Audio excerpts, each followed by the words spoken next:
வணக்கம். இன்னைக்கு நாம ஹாங்க் கேஸ் பத்தின ஒரு தொழில்நுட்ப அப்புறம் சந்தை மதிப்பீட்டு அறிக்கைய கொஞ்சம் ஆழமா பார்க்கலாம். நீங்க ஷேர் பண்ண இந்த ரிப்போர்ட் என்ன சொல்லுதுன்னா, அவங்க சுத்திகரிச்ச தண்ணியையே ஒரு உயர் செயல்திறன் கொண்ட எரிவாயுவா மாத்துற ஒரு பயங்கரமான புரட்சிகர டெக்னாலஜி வச்சிருக்காங்களாம். இது பெட்ரோல் டீசலுக்கு பதிலா வருமாங்கிறது தான் நம்மளோட இன்னைக்கு கேள்வி. சரி, அவங்களோட மெயின் பாயிண்ட் என்ன? கொஞ்சம் கரண்ட் யூஸ் பண்ணி ஜிஇஎம், அதாவது ஜைராய்டு எலக்ட்ரோலிட்டிக் மீடியம் அப்படிங்கிற டெக்னாலஜி மூலமா தண்ணியை எரிபொருளாக்கலாம்னு சொல்றாங்க. இந்த ஜிஇஎம் அப்படிங்கிறது கொஞ்சம் புதுசா இருக்கே. ஆமா. இங்கதான் இந்த ரிப்போர்ட் ஒரு முக்கியமான விஷயத்தை சுட்டிக்காட்டுது. அதாவது இந்த கூற்று நம்ம இயற்பியலோட அடிப்படை விதிகள் இருக்கு இல்லையா, ஆற்றல் மாறா விதி, அப்புறம் வெப்ப இயக்கவியல் விதிகள், அதை மீறுற மாதிரி இருக்குன்னு ரொம்ப தெளிவா சொல்லுது. சுருக்கமா சொன்னா அறிவியல் பார்வையில இது சாத்தியமே இல்ல. ஓஹோ. நமக்கு தெரியும்ல, ஆற்றலை உருவாக்கவோ அழிக்கவோ முடியாது. ஒரு ஃபார்ம்ல இருந்து இன்னொரு ஃபார்முக்கு மாத்தத்தான் முடியும்.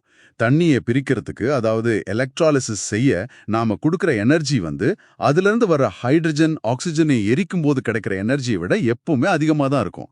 அதனால கொஞ்சம் கரண்ட் வச்சு அதிக ஆற்றல் தரும் சொல்றது ஒரு மாதிரி அந்த முடிவே இல்லாத இயந்திரம்னு சொல்லுவாங்கல்ல, பெர்பெச்சுவல் மோஷன் மெஷின், அந்த மாதிரி ஒரு சாத்தியமில்லாத விஷயம்தான் அப்படின்னு அந்த ரிப்போர்ட் சொல்லுது. அந்த ஜிஎம் விஷயத்தை பொறுத்த வரைக்கும் அதுக்கு அறிவியல் அடிப்படை இருக்கிற மாதிரி தெரியல. அது ஒரு டெக்னிக்கல் வார்த்தை, அவ்வளவுதான். அப்போ சயின்ஸ் படி இது நடக்காதுன்னு சொல்றீங்க.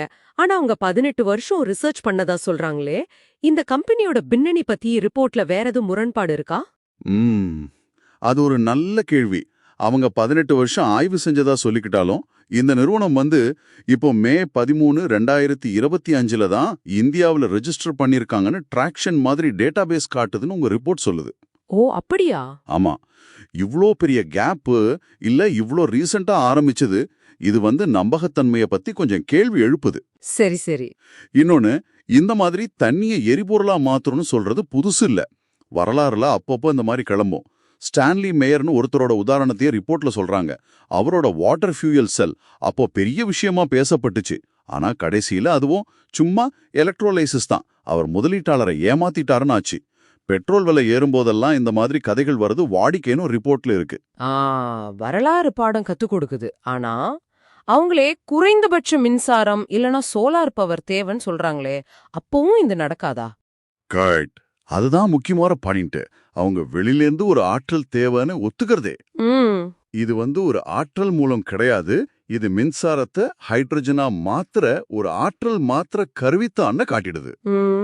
அதாவது நீங்க கொடுக்கற கரண்ட் தான் அங்க வேலை செய்யுது.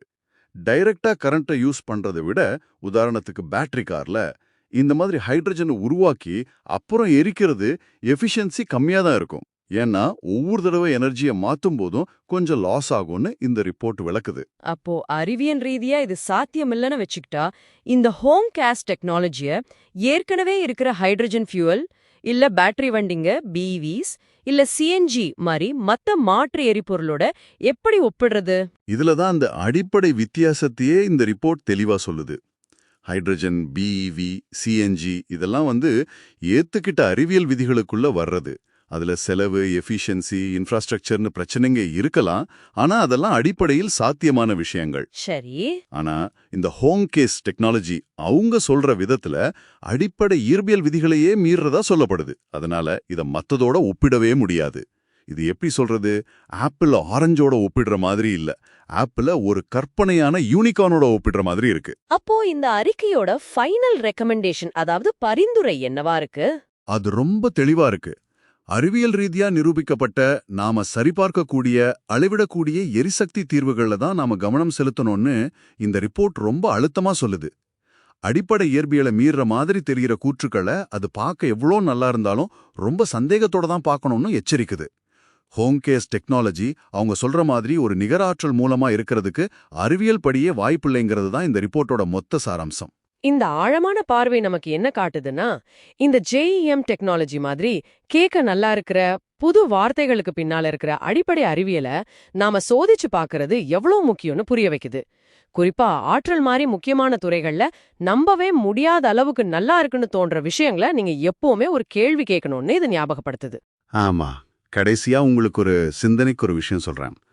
தூய்மையான ஆற்றலுக்கான நம்ம தேடல் கண்டிப்பா முக்கியம்தான். ஆனா நம்மளோட கூட்டு ஆர்வமும் முதலீடும் இந்த மாதிரி அடிப்படை ஆற்றல் விதிகளை மீறுற மாதிரி தெரியற ஐடியாஸ்க்கு போறதுக்கு பதிலா உண்மையிலேயே சாத்தியமான கண்டுபிடிப்புகளை நோக்கி போகுதான்னு நம்ம எப்படி உறுதிப்படுத்திக்கிறது?